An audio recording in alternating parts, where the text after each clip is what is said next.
3/4 of a billion years ago, our planet was locked in an icy embrace, now known as Snowball Earth.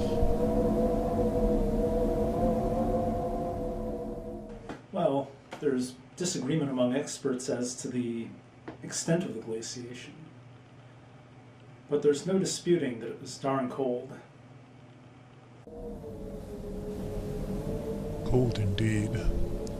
However, beneath its solid surface, in the lightless, icy depths, there was life. In a narrow band at the equator, a remnant of photosynthetic life managed a spare existence.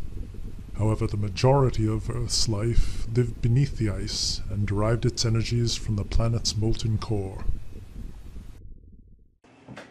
At the time, life had been around for close to 3 billion years, and in that time it had done quite a lot.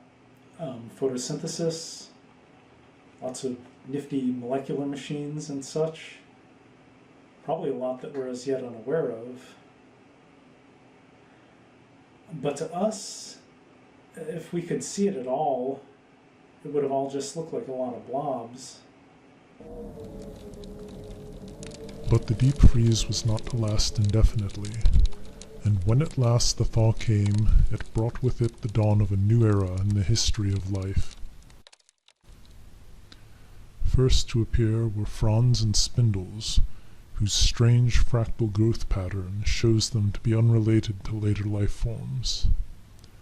These mysterious organisms, known as the rangeomorphs, were soon followed by others, and in the geological blink of an eye, the once featureless abyssal plain had become a garden of wondrous forms. Based on the names of important fossil formations, this proliferation of life is known as the Avalon Explosion, and the educational accessory that was spawned by this age is known as the Ediacaran Biota Keychain.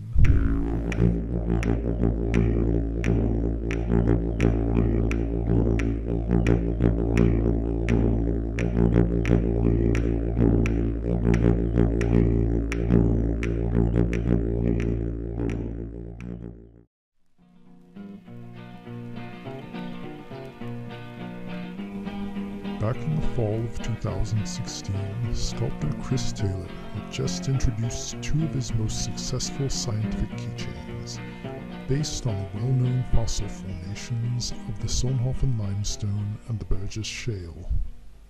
Both pieces had been well received in the scientific crafts community, and sensing that the time was right, he began to contemplate a follow-up.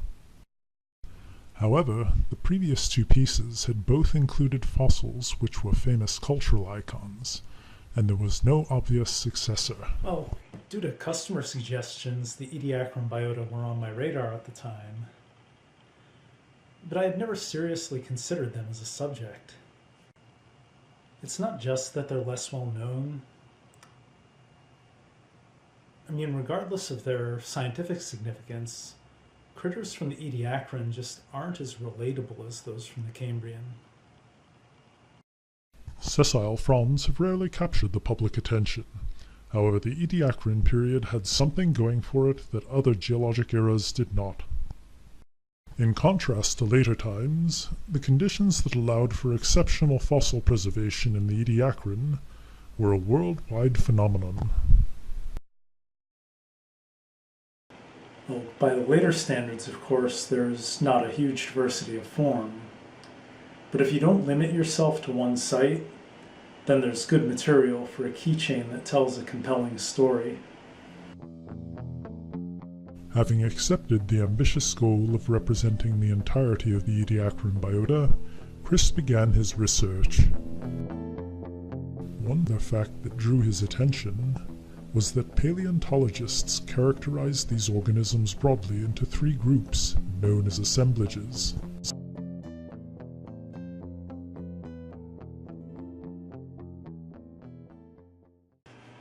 It may have something to do with my own lack of scientific credentials, But whatever the reason, I'm always particularly gratified when I can include some sort of cutting edge or obscure scientific detail in my work.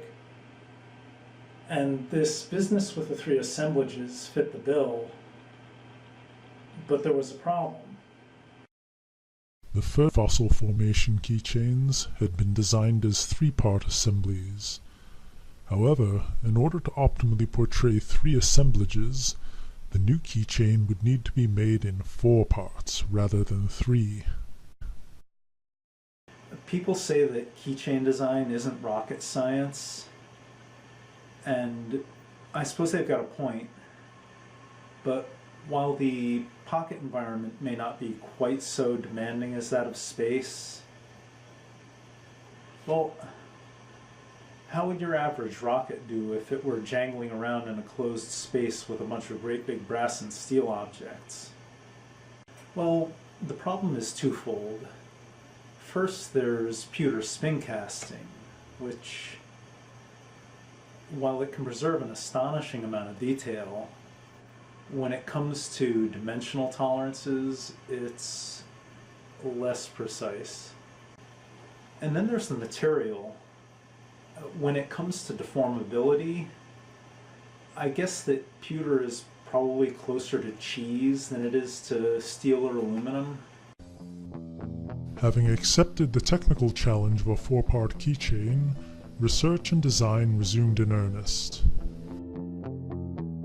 But as the keychain's content began to take shape, it also became necessary to address mechanical concerns, such as hinge configuration.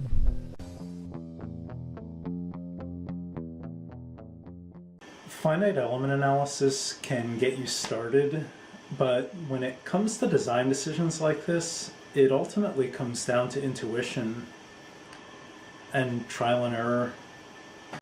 Yeah, and in addition to the hinge, I was also considering a novel approach to the loop.